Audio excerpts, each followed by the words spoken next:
You're listening to a WNYO original podcast. And I am the host, Emily Kwasnick. I am a sophomore here, and I am the Vice President of Potterwatch here on campus. I'm co-host currently right now. I'm Brinn and McDermott. I am a sophomore here as well, and I am the President of Potterwatch here on SUNY Oswego campus. And our purpose of doing this is because one of our favorite things to do in the club is actually have debates. And so we decided to bring that to podcast form because we love arguing, don't we? And everyone loves to listen to arguments too, actually. Oh yeah, like one of my favorite things in when we're in the club is not just to argue, because like obvious, but to listen to other people talk, because they bring up points that you never would have really considered beforehand. Yeah, it's more like we like to answer questions that are maybe common, maybe a little bit obscure, however, but definitely stuff that you wouldn't think about normally. Yeah, so one of the things that we're planning on talking today about is a very, I'd say, controversial topic among the Potterhead community, which is, which house should Hermione Granger have been in? Now, we have done this specific question before, so we have pre-thought this out, and this argument went on for how long, do you think? I think this was the longest argument of the 5 debates that day. I think this argument went on for about 20 minutes. We can definitely shorten it because we had 3 sides to this conversation. Yes. We had people thinking she belonged and should stay in Gryffindor. Emily over here was solo, thinking she should stay in. She should have been in Slytherin, and I, along with a handful of other people, think she should be in Ravenclaw. Yeah. So, I decided to put her in Slytherin because I wanted to be different. Everyone was like, I want to put her in Gryffindor, I want to put her in Ravenclaw, and I was like, I'm going to think outside of the box and make an argument for Slytherin. And I think I did a fairly good job. I think so too. I believe E-Board was, all agreed that she should have been in Slytherin because Emily made a very decent argument. However, I still think they're wrong. The one thing I'd be interested in to see in this topic, though, is someone who thinks that she should have been in Hufflepuff. You see, a lot of her personality goes against what I believe Hufflepuff stand for, which is kindness and very, fairness. I think Hermione sees it as, I worked for this. I should benefit from this. If you benefit, that's great. But if I benefit, I worked for this. But if you say along that lines, then aren't you implying that she should be in Ravenclaw? Because if she works for this, she's smart. She should be in the house that, is full of those people. If she's working hard, because she studies, she read all the books before she showed up. She should be in Ravenclaw. But if you want to go by that argument, Brynneal, as a Slytherin, you should know that ambition is one of their highest qualities. And I believe that's the dictionary definition of ambition, wanting to climb and climb and climb and get to the highest point she can, which she eventually does. But in that case, would you say that if she went into Slytherin, do you think she would have turned evil at that point? Because a lot of the people that have gone into Slytherin have turned evil. I'm not saying all of them, but most of them. I think due to her blood status, she wouldn't have been welcome in Slytherin, so she would have definitely dived more into her studies and been more ambitious there. And one of the reasons that I chose to put her in Slytherin is because she breaks rules. She starts to have a thrill of breaking rules because it benefits, her, Harry, and Ron. And I think she's really working for it. Whereas if she was in Ravenclaw, she might be too preoccupied with her studies and not breaking rules. Yeah. But in that case, you say that she likes to break rules, but she didn't get that thrill for it until 5th year when she specifically says it, when they're breaking the rules to go against Umbridge. And that's only because she is friends with Harry and Ron. But would she have been friends with Harry and Ron if she was sorted into Slytherin? Because if she was sorted into Slytherin, there's not a chance that she would have met them because Harry and Ron both had the mindset that all Slytherins are evil. So she probably wouldn't have met them, therefore she would have just gone to her studies and not necessarily ever broken any rules. So, but in that same argument, you're basically making the claim that she should have stayed in Gryffindor if we wanted her character to stay the exact same. I don't want her to stay the exact same. I wanted her to go for her passion, which is to learn as much as she can about this world she's been put in and that she didn't realize was in existence. And I'd rather see her succeed as a smart and studious witch than get sucked into the whole Harry, Hermione, Ron dynamic that she'd get sucked into when she becomes a Gryffindor. But also that she still could have been friends with them at that point, because there's still the interactions between the houses in class, so she still would have maybe had the chance to interact with Ron and Harry, whereas if she was in Slytherin, Harry and Ron wouldn't have reciprocated her communications. I don't think she would have outright tried to become friends with them. I think, especially you see that in the first book, Harry and Ron aren't exactly the kind of people she'd stereotypically hang out with. She probably, if she had continued in this timeline to be sorted into Gryffindor, she probably would have drifted more towards the people more passionate in their studies, such as, Ravenclaws or Slytherins. I think there's a huge overlap in the Slytherin Ravenclaw community. I think when it comes to ambition in studies, that's where you get the gray area. And that gray area is Hermione Granger. I feel like in that situation, though, I feel like Ravenclaws and Gryffindors interact more than I've seen a Ravenclaw interact with a Slytherin, because you have the case of Percy Weasley interacting and possibly dating Penelope Clearwater, and she was a Ravenclaw, and then you have Ginny Weasley being friends with Luna Lovegood, and that's a Gryffindor-Ravenclaw dynamic. And then there's the Yule Ball case where Harry and Ron went with the twins. And one of those is a Ravenclaw. According to the book, in the movie, they're both Gryffindors, but in the book, one of the twins is actually a Ravenclaw. Mm-hmm. So you see that dynamic again with the twins, where one's in Gryffindor, one's in Ravenclaw. There's a dynamic between the two of them, and in that case, I feel like the story would have remained mostly the same, even if she was in Ravenclaw, because there's not the rivalry between Slytherin and Gryffindor. Hermione could still have had the chance. However, I do agree that she won't actively seek them out, because she didn't do that even when she was sorted in Gryffindor. She just happened to sit next to Ron in Charms, and then the whole dynamic went downhill then uphill from there, I guess. And I think one of the reasons we don't see a lot of interaction between Slytherins and Ravenclaws is because the story follows Harry. Harry's a Gryffindor. And we see Harry's interactions with other houses. We see, the main house being Gryffindor, and we focus on Gryffindor's interactions with the other three houses rather than, another house and their interaction with each other. I guess that makes sense, though, but, there's even the case that, when it does follow along with Draco Malfoy partially in the 6th movie, I know he was isolating himself, but you never really see or hear, even in the books, about Slytherins interacting with anyone outside of their own house. There are some cases in the Witches and Wizards that are not as evil, I would guess, for the other half of the Slytherin household that will be more willing to interact with people outside of their house. But even in that case, it's the fact that the rest of the houses have that set mindset about Slytherin that they wouldn't interact. So I believe even if Hermione was sorted into Slytherin, she wouldn't fit in and she wouldn't feel like she belonged. And I feel like that would distract her from her studies, partially because she does seem to care about people's opinions, which is why she got so upset and so flustered by Ron's opinion of her. So I feel like she would get flustered, and maybe she would grow out of it. We won't be able to tell, but she does, throughout most of the book, seem to be flustered about what other people think about her, because in the first book there's Ron, the second book there's Draco calling her a mudblood, the third book there's she's worried about what people will think when she becomes a cat and not who she was supposed to turn into with the Polyjuice Potion. That's not the third book. That was the second book. Yep. I know what I'm talking about. But I feel like she seems to care a lot about what other people think about her, and I feel like if she was put into Slytherin, she would focus more on other people and what they thought about her, because she didn't belong in that house, than if she was put into Ravenclaw, where she could focus more on her studies and what drives her forward.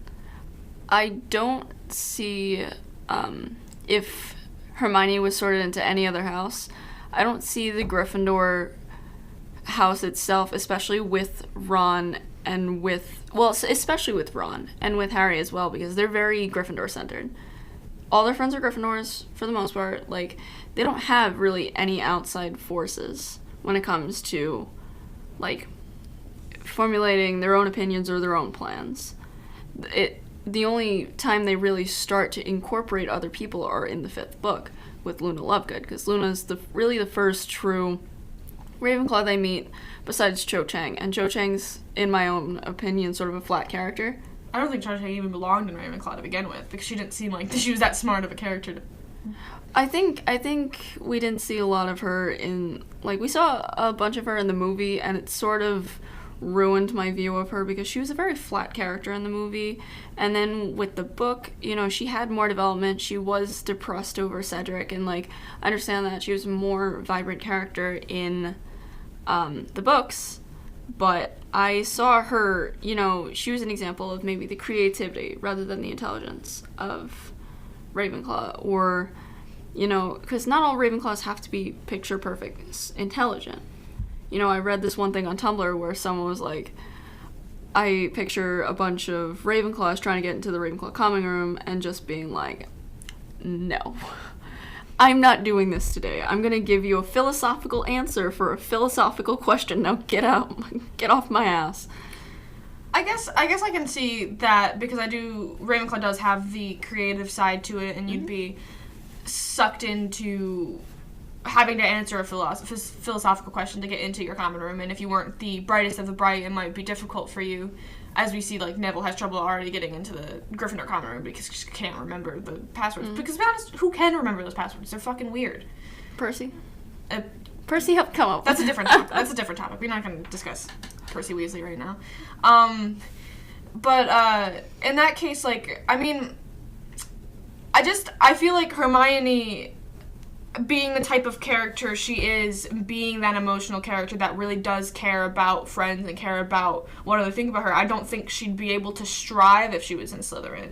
I feel like all of her character development and characteristics that come about of her being in Gryffindor would fall flat if she was put in Slytherin, because she'd get so sidetracked about being a mudblood in a house that she shouldn't really be in. But I also feel like, say she did become friends with Harry and Ron, I think that would make her feel better and feel more valid about herself, because it would be, you know, yeah, she's out of place, but she's out of place in a good way, because she shows, you know, Ron, she shows Harry that not all Slytherins are bad, and I think that would be a really important characteristic for her to go through, because I don't feel as though, like, for instance, Ron would not be in Slytherin, no way in hell. I barely see Ron in Gryffindor, if we're being honest. Where would you see him? Probably in Hufflepuff, because he doesn't really fit into any of the other categories. He's not as brave. I mean, like, he does develop it over the years, but he's not as brave as, you know, brave and confident as Fred and George and Percy and, I guess, Charlie and Bill, from what little you hear about them and see about them. That and Ginny, that as well. He doesn't stand out to me as brave, because he's got his fears, as everyone does, but he doesn't ever want to face them. So in that case, I'm going along with that, though. You say that Ron and Harry would still be her friend at first, because yes, they do meet on the train, but you also have to remember that Ron and then Harry, after he speaks to Ron, have the mindset that all Slytherins are evil. And they aren't friends with her until after the school year starts. So they would probably have that preset opinion about the fact that she's hiding something, that she's evil, and they wouldn't be able to trust her. But I think if, you know, she really helped through the first book, you know, get through the challenges, especially at the end, you know, get into the restricted section. She really, you know, helped drive those two, because those two are fairly, like, in my own opinion, unmotivated. You know, Hermione's really the one that pushes Harry to be like, you're special, make something of it. Like, because he's always been just Harry. And Ron, I don't think would have developed any sort of the characteristics without Harry. Because he became brave because of the situations he was put in with Harry. And he was put in those situations with Harry a lot of the time because Hermione was pushing. It was the three of them dynamic that really worked towards.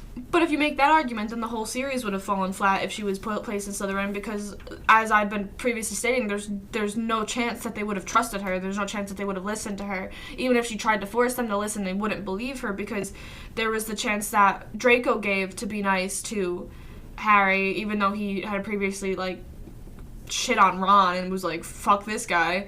But there's still the thing that Harry didn't trust Draco right away because his parents were in Slytherin and he was rude, and I get that, but, like, they had the pre-mindset that people in Slytherin are evil, so if they watched Hermione go to Slytherin and then watched Draco go to Slytherin, they wouldn't trust her.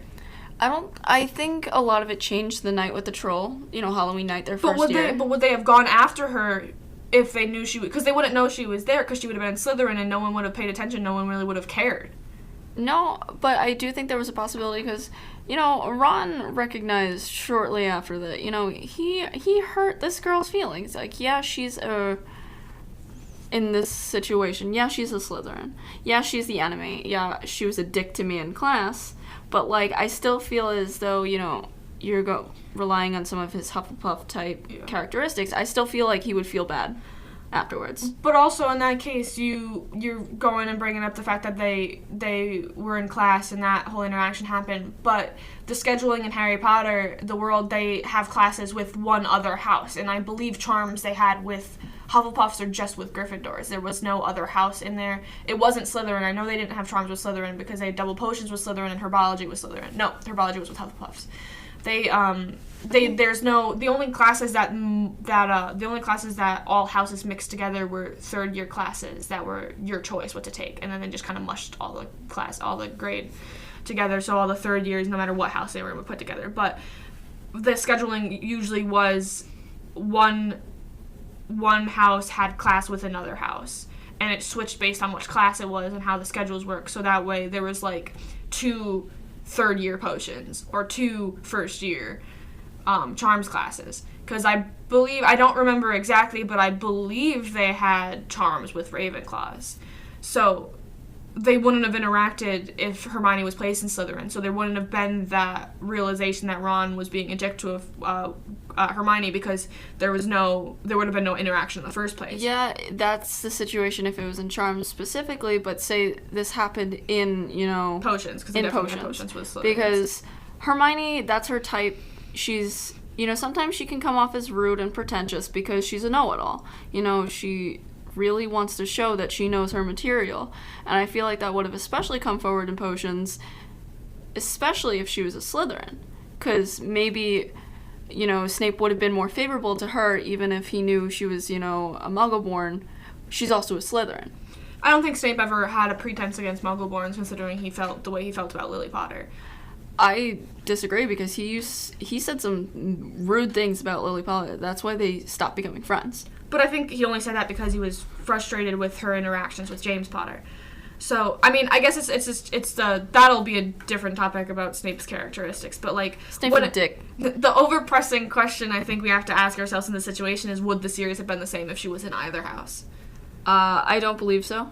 I think the series would have been fairly different if she was in Ravenclaw or in Slytherin or in, hypothetical Hufflepuff, because it's so Gryffindor-centered, the books, and it's so centered on the 3 of them, and the 3 of them had this dynamic because of the houses they were placed in. Mm-hmm. And I don't think that would have spanned if Harry and Ron were both in Gryffindor and she was to say in Ravenclaw or she was to say in Slytherin. I don't think the books would have been the same, because I think their views on Slytherin would have been different had she been a Slytherin, and I think that would have been a healthy reminder of not all Slytherins are bad, because I know they get their reputation of that's the bad house. I don't want to be evil. And that isn't the case, and, it seems like that's, even though they know it, they don't seem to really understand that until they get older. And I know it might be a 11, 12-year-old thing, but, even with how the fandom has taken it since, it's still labeled the evil house. I mean, as a Slytherin, I don't consider it evil. I do follow along with that. It is ambition, and you are sly and cunning, and like sly is not necessarily ever a good trait, but it's definitely not. You're not evil if you're in Slytherin, because there's the case of Regulus Black. He was in Slytherin, and yes, he worked for Voldemort, but he also betrayed Voldemort when he realized how evil he was. So there is the case in the argument that Slytherins aren't evil, but that's also not realized until pretty much the literal 7th book. Yeah. Because you don't know who the initials RAB are until the 7th book. Yeah, and you don't get Regulus' story until Harry pries out of Creature, once Harry realizes that you should be nice to house elves. But I guess in this situation, if you want the stories to remain the same, place Hermione in Gryffindor. If you think she should follow her studious ways put her in Ravenclaw, if you think that I think she gets to follow her studious ways in Slytherin, though, because you're a very good example of this, because you are an intelligent person. You pride yourself on your intelligence, and I think you use that as part of, it ties into your ambition, and that goes into the gray area of Slytherin, whereas is it Ravenclaw or is it Slytherin? I feel like the houses have a lot of overlap, and there is always that gray area that people can fall into multiple places, because like we saw with Harry, he could have been in Slytherin because he had an ambition as well, but I felt like that also tied part in with the fact that he did have a piece of Voldemort inside of him for most of the books, and there was other cases whereas Hufflepuff does take everyone else, so they kind of like all overlap with Hufflepuff slightly, because it's like where you can be smart, you can also be kind, because it's weird to characterize kids especially as one singular characteristic, where they should be, everyone has layers, so everyone can fit into multiple houses, because even in your case, you're smart, you have ambition, I can see you fitting in most of the houses. But and I think it would be a really cool thing for us to do in our club is to try to do a Venn diagram of okay, this person's in this house, but could also be in this house because of this. For example, one of our favorite people that we hate in our club is Ernie Macmillan, because he's a dick. He's actually a dick from Hufflepuff, and we don't really hear from any Hufflepuffs. And he's really the only ones we can name. And he's kind of a dick to, Harry and, all that, especially in the second year. And I think some of that dickish quality and the way that he's sort of, very judgmental to Harry because of one specific thing could fall into a Slytherin-type mentality, because Slytherin, for some of the cases, are very anti-Muggleborn. And I think it's sort of focused on that because that goes back to, Harry's history. Right. Well, I guess in that case, it's everyone has their own. In the case of Hermione, everyone has their own opinions about where she would be. But when it comes down to it, if you want the story to remain the way it is, keep her in Gryffindor and keep your opinion not necessarily to yourself. Feel free to share with us and feel free to share with your friends. Yeah, hit us up on Instagram and Facebook. Our Instagram is Potterwatch OSU, and our Facebook is, I think it's just Potterwatch, SUNY Oswego Potterwatch, or Potterwatch at SUNY Oswego. Potterwatch at SUNY Oswego. I remember the two names were in there somewhere. We're very good with getting back to messages. If you ever want to DM us on there, we'll always get back, and our meeting times are they're Thursdays at 7 p.m. They run till 8 p.m. They're here in the campus center, so if you ever feel interested in joining us up for a club meeting, it's always a good time, at least personally. I think it's a good time. That's not just me just saying that. I've always liked the clubs. So, but we have one more topic. Yeah, we've got one or two. I think a good one to go to is which of the Horcruxes you think is the most powerful? Not Horcruxes, sorry. The Deathly Hallows you think is the most powerful? Not Horcruxes. I mean Horcruxes, which you think is most powerful. I think we can all agree that's Nagini, though. Fact. The only thing that can move. Well, actually, just Harry. Anyways, but definitely, I know Emily and I disagree on this topic as well. I think that the invisibility cloak is the most powerful of the three, and thinks the resurrection stone actually is. I do. The reason that I see it is because, it's not really brought up until the 7th book that, hey, these things that, especially with the invisibility cloak, this has been planted since the 1st book. I think also with the Resurrection Stone, but the Elder Wand wasn't really brought up or even really thought of until I think later on. I mean, it still was present because it was in Dumbledore's grasp the entire time, so you can, once you realize what it is, see the extent of its power, but also, whereas it is a powerful, one of the probably most, I guess, powerful is not the right word, but an extent of the definition of power, it is powerful, but where it has its power, it also is increasingly dangerous to its owner. Yeah, because this person becomes obsessed with the idea of power. And I think that was a really clear mention through the idea of Voldemort, because Voldemort wanted this power. He wanted the control of having this. He killed someone that he considered to be his most trustworthy companion just because he thought he was the owner of the Elder Wand, even if it wasn't the case. I agree that But I also think to an extent that the Resurrection Stone was the second thought. I thought it was something quirky that might have happened in the first book. Oh, look, he caught the stitch in his mouth. I think that was a cute thing, a cute, quirky 11-year-old thing. But I think she thought later on, what if I brought this back? Yeah, it's definitely a concept to think about, but I guess in the sake of which one's the most powerful, I can see where you may think the Resurrection Stone is most powerful, but it also, just like the Elder Wand, drove its users insane. It's because they're all connected to the idea of death, and I think where you're coming from with the idea that the invisibility cloak is the most powerful is because in a way, it's the least connected with death, because Elder Wand drove the person to die, be killed. With the Resurrection Stone, it led the person to, want to die or want to be killed to connect with their loved ones. I think with the invisibility cloak, you're hiding from death. So you're not striving for death, you want to live, and I think that might be powerful in a different way. Like, they all do hold their own powers, because the Elder Wand does make your spells more powerful and make them more, I guess, stronger in a sense. And then the Resurrection Stone definitely, if you think about it for its practical use, you can pretty much raise an army of the dead if you weren't going to go insane from it. And then the invisibility cloak gives you the ability to live your full life as long as you need to. You can, as the story goes, the third brother hid from death until he met him one last time as an equal. And I feel like that's extraordinarily powerful in the idea of it. And I think the reason I stay by the invisibility cloak is they have other uses. Definitely, if you're in a situation that you sense danger, you can probably easily escape as long as you can keep your footing light. But that's not that hard. I think it was definitely a smart idea, like, that the third brother had for the invisibility cloak, but I think the Resurrection Stone's more powerful because it gave comfort in death.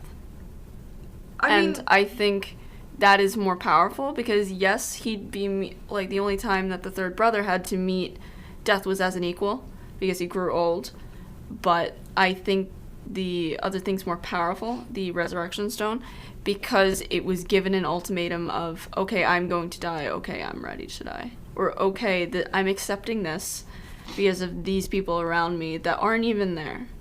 The original idea was, bringing people back from the dead, but then it throws into the idea of, is that a good thing? Because we see that again in the sixth book with the Inferi, I think, that are in the boat, around the boat, on the way to the center of the cave where the locket's being held. I think, just showing how dangerous bringing back the dead could be. I think that was an implant from the sixth book into the seventh one. It's definitely a concept, and I guess when it comes to this debate topic, you really have to consider the question about what is your definition of powerful. Because if you want to see powerful as giving someone strength and making someone, I guess not unbeatable, but a force to be reckoned with, you'd go with the Elder Wand. But if you think of it as powerful as a emotional term, I guess, make you more emotionally powerful, definitely the Resurrection Stone is another one to be considered. I guess if you want to say powerful for the invisibility cloak, it's more of if you think that you can be the best you can be in a situation, because the invisibility cloak, if you were dueling or you had to duel a wizard or get around somebody or whatever, you have the ability to become invisible, as the word itself stands, and get around. Part of the reason that I believe it's more powerful is because of, I'm going to tie it back to being a Gryffindor. I see danger as, if you overcome the idea of danger, then you are more powerful, in my own opinion. I don't see the invisibility cloak as inherently dangerous. I see the Elder Wand as inherently dangerous, and I could see where the Resurrection Stone would be dangerous. I see it as, this can fuck you up emotionally. And I think emotionally and psychologically, this would drive you insane, and it it itself is more powerful. But I think when it comes to the invisibility cloak, it's the more intelligent choice, it's less dangerous, and it's actually going to be more powerful in the terms of protection, in the terms of being hidden if that's what the situation needs. Rather than accepting your fate, which is, yes, dangerous, but it gives comfort in the idea of danger. I guess, in that situation, like, definitely, I think another major factor to consider when thinking about which of these you consider the most powerful is what house do you associate yourself with, because I feel like each house has their own opinion about which one's stronger. I feel like as a Gryffindor, you would lean either towards the Resurrection Stone or the I wouldn't necessarily say the Elder Wand, but I feel like those are the two that Gryffindors might agree with the most. Slytherins definitely, I feel like the Invisibility Cloak or the Elder Wand would be their top choice. Ravenclaws would probably stick to the Invisibility Cloak. Hufflepuffs probably Resurrection, but after they saw the effects, they'd probably ditch it just like Harry did. I don't know. I think Harry ditched it because he was accepting his fate and he knew what was to come. I think he just as easily could have died with it as without it. Because he knew he was going to die right after. And this was him leading up to his death. I think another pressing thought in that situation, though, is Voldemort already had the Elder Wand. I don't think he wanted to give him another Deathly Hallows. Well, that's the fact, did Voldemort know he had the Deathly Hallows, the thing? Because it's this small little thing. It's not something that could be visible. He did have it in his pocket for a long time. I guess it also depended on... So you're one of the people that believe that the Gaunt Ring was... The stone on the Gaunt Ring was, in fact, the Resurrection Stone. Because I don't think they do a good job in the movies of portraying the fact that that is the stone in the ring is actually the... not Infinity Stone. I did not know that. I just saw Avengers last night, so a bit distracted. Avengers? I just called it an Infinity Stone. Captain Marvel. You said the Avengers. Yeah, I just saw that last night, so I just called it an Infinity Stone, but I definitely meant the Resurrection Stone. Yeah, I actually had never really thought of that, actually. I think in the books it says that the stone, when it comes out of the snitch has a crack in the middle, just like the stone in Gaunt's ring. But I think that that's the Resurrection Stone. So when I guess we had another question when if Snape, Voldemort, and Harry represent the Prevel brothers. I think if you want to think about it that way, then Voldemort could have represented the Resurrection Stone. Whereas that's another topic for another day. But at a time, Voldemort did actually have access to the Resurrection Stone, but he made a Horcrux out of it practically. I mean, like, that's another, like, debated topic as well, as if that is the Resurrection Stone, but I guess it's also considered that, like, Harry, who was Muggle-raised, didn't know the story, but Hermione, who was Muggle-raised, did know the story of the three brothers. No, Hermione didn't know the story of the three brothers. So, like, I guess since Tom Riddle was, in fact, Muggle-raised and raised in an orphanage, and he didn't know the story of the three brothers, that maybe he wouldn't have cared about the Resurrection Stone, but you also have to take the chance that he did know, and Harry probably didn't want to take that chance, so he just ditched the stone, is my other reason why he would ditch it. Or he would just ditch it because he was ready to accept himself, and I don't think it would have mattered if he had it on him in his pocket, or if he ditched it in the Forbidden Forest. It's definitely, I guess when going back to if Resurrection is more powerful than the Invisibility Cloak, I feel like in this situation they're both powerful in their own ways. I don't think one might not necessarily be more powerful than the other, but I guess it's ties back to the what do you define as powerful? Because I mean, as a Slytherin, if you want to think in a Slytherin's mind, I feel like the reason I choose the Invisibility Cloak is because, you know, if you want to cause trouble, the Invisibility Cloak is always a good way to cause trouble and not get caught. If you want to steal something, it's a good way to steal something and not get caught. I mean, like, it depends on how careful you are, because, like, there is still the off chance that maybe you drop something, maybe you leave a fingerprint or something. Like, I don't know how wizarding polices work, but, like... Well, I mean, Pottermore tweeted recently that, like, until the 19th century, wizards just kind of relieved themselves where they did and then apparated the stuff away. And I'm like, if that's what wizards did, they're not very, technologically advanced.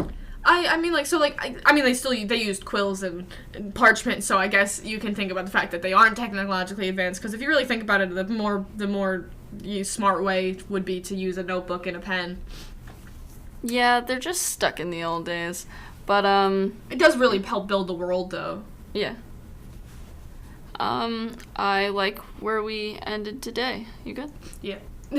I think that these two topics are definitely something that can be widely debated and widely considered because there's multiple ways you could go with both of them, and we definitely are always open to hearing other people's opinions. So like we had previously stated, if you want to hit us up with what you think and what you feel, then by all means hit us up at the Instagram, the Potterwatch, OSU on Instagram, and then on Facebook is Potterwatch at SUNY Oswego. Or you can always feel free to email us as well. It's just potterwatch at oswego.edu, and we'll always be glad to respond and always be glad to get back to you as soon as you can, and feel free to join us at meetings. I don't think we're going to do a debate this semester, but we also are willing to let, eventually after a few episodes get out, we're going to let our club members join in these debates, and if you'd be interested in it, feel free to stop by the club and discuss it with Emily or I, and we'd definitely love to hear your thoughts on some of these topics, and if you have any debate ideas that you want to hear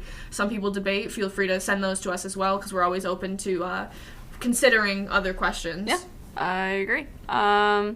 So thanks for joining us today on the Pottercast, the first episode of the Pottercast, so go us.